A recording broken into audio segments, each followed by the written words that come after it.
Fazekas was the man who scored here against Romania, and they won 1-0. And he's the man who looks as though he might be lining up to take this free kick now. Fazekas with it, hit it straight at the wall, gets a second go. He was a little lucky, and a good save there by Ray Clements. But now it's Brian Robson. Koppel.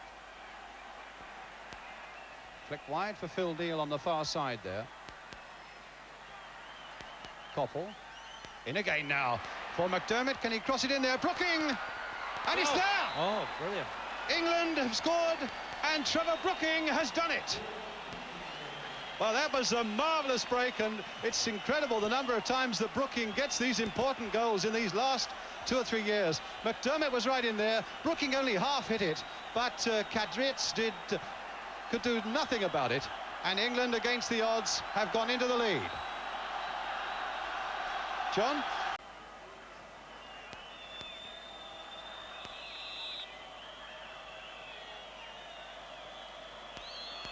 Touch there for Keegan. A good save that time by the keeper, and they haven't got it away yet by any means, and England are claiming a handball there. But I think we would settle for that with Fazekas in such close attendance right on Dave Watson there. And it's Fazekas then with this corner for the Hungarians. A deep one, and against the crossbar from Nilioshi. And England were reprieved there, because I don't think Clements would have known a lot about it. And Nilioshi, either in anguish or in pain, there was his header, and the referee deciding the game must go on. With Hungary's corner and Garabah coming up from the back. Thompson with the header away, but nobody up there really for England, and so it'll come straight back into that English penalty area. Torokcic chipping it on again. Once again, Thompson there to get it away. Now Koppel. Here's Keegan. And if only he could have found Mariner, and he wasn't far from doing it, Mariner would have been in the clear. As it is, there's trouble. Torokcic. And Clements is out there. And it's a goal!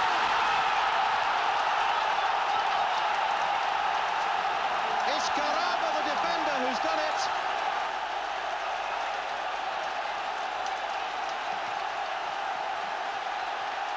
And just when it looked as though England were breaking away, there was a lovely little chip there by Torokcic. Clements came out, could only half save it.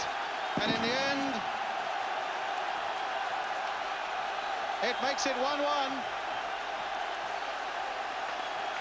That was exactly the wrong time for England to concede a goal. Clements was badly at fault for that, really.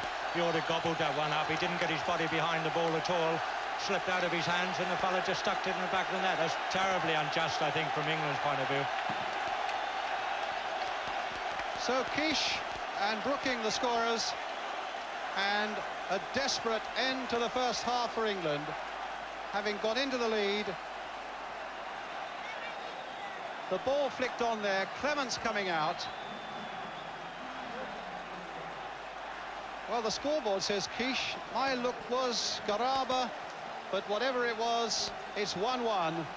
And Ron Atkinson and Ian St John will want to debate that first half when we come back. Terry McDermott. Little flick in there, played back by Robson for McDermott. Keegan can't get a hold of it, but here's Brooking with that little cross coming in once more, and it won't reach McDermott. But there's Robson. They allowed him an enormous amount of time there. And now McDermott! And England with a real chance there.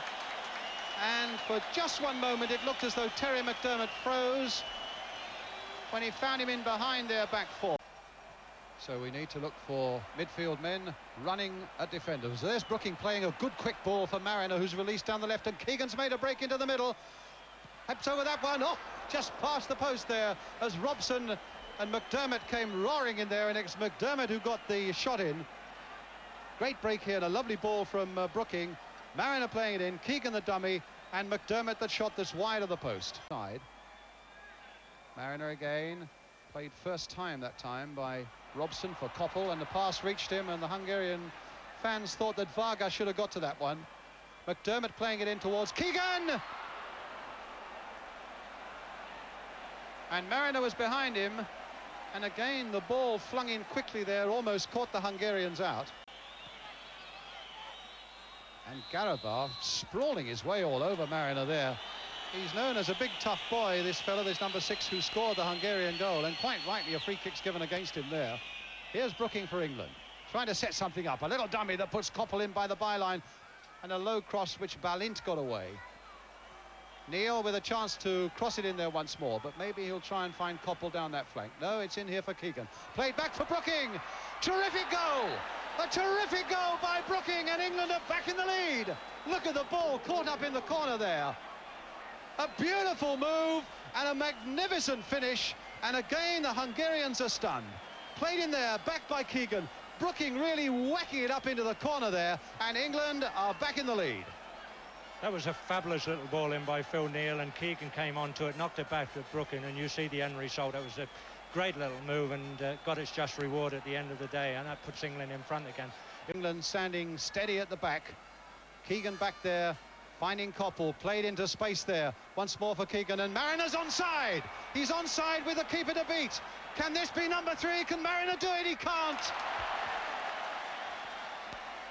Well, there was a golden opportunity of giving England the breathing space they badly wanted, and it really caught the Hungarians out. Here's McDermott. The Hungarians at this moment all over the place. McDermott now, yes, he'll get to this one. He's got support behind from Stevie Koppel. Here's Koppel. Robson, that'll be a goal kick. Just over a quarter of an hour of the second half gone. There was a chance there for Dermot, and there was no trouble for the keeper.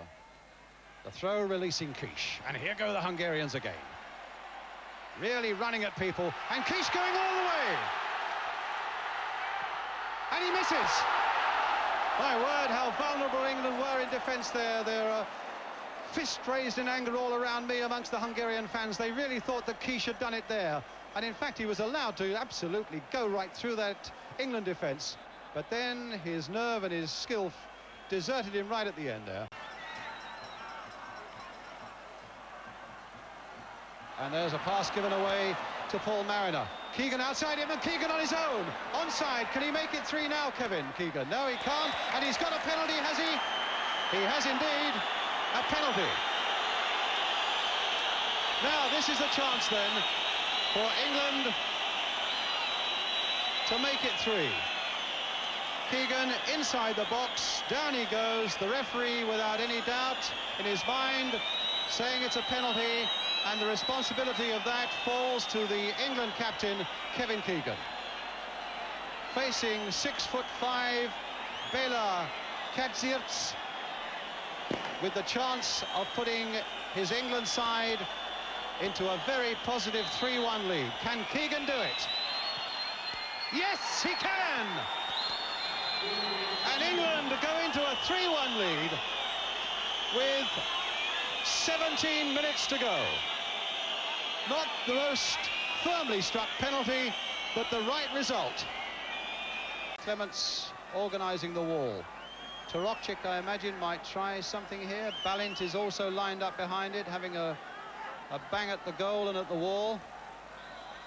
Now, this Balint with the shot. Through the wall, and Clements is down well to save it.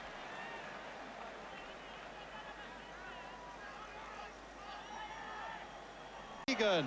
And look at McMills right up there now for England, spreading out from the back the white shirts of England. McDermott's gone roaring up on the right-hand side. Wilkins has gone tearing in there as well, the substitute. Mariner. Mills. Space there for Mariner, onside. Get that cross in from the byline now, and it's a deep one here towards Terry McDermott. Trying to hit it on the volley. Wilkins with the shot, and it's over the top. Inside the last 5 minutes now. And McDermott played that so well. That was a beautifully weighted ball, a superb bit of skiing. This will be a double sweep victory for him. Do you know what, Brian? When there was about 19 minutes to go, and we were winning 2-1, I believe, and at that time, and I was sitting here thinking the pressure that he must be under at that particular time. I'm over the moon for him. I think this is a marvellous result for him. Well, we're now in time added on. The referee's looked at his watch, and England are but a few seconds away from a very important victory which they've got. Hungary 1, England 3 is the score. Garaba the scorer for Hungary. Trevor Brooking 2, and Kevin Keegan the penalty for England. Well, that really has opened the door again and made the possibility of qualifying for Spain a very real thing again, remembering that the Hungarians have still to come to Wembley, and they won't come with any great confidence now. Tremendous night for English football. So many people had begun to write them off. No wonder they're embracing, full of joy after this tremendous victory here. And one, you have to say, that is thoroughly deserved. They came out and they attacked the Hungarians. They had that terrible setback right on half-time, but they came back and they attacked some more in the second half, and in the end got their just result, their rewards. John, a final word from you. Well, I think all the professional people... There are the England supporters, incidentally, who've behaved themselves magnificently. I've seen families here as well as young fellas who've, I've no doubt, reaped a whole lot of enjoyment from that England performance tonight. It's been a good night for all the English people tonight, and I think that all the professional people back who are connected with football in England must be over the moon about this result. It was a result about character. It was a result about what English football is all about when they get forward and make things happen for themselves. They made things happen for themselves tonight. They could have won by more goals if they'd have had a little bit more luck at times, but overall a magnificent result and a great boost for Ron Greenwood and everybody, as I say, connected with the game. Indeed, when the chips are down, we found the answer, and the answer was on the scoreboard a moment ago. Hungary 1, England 3.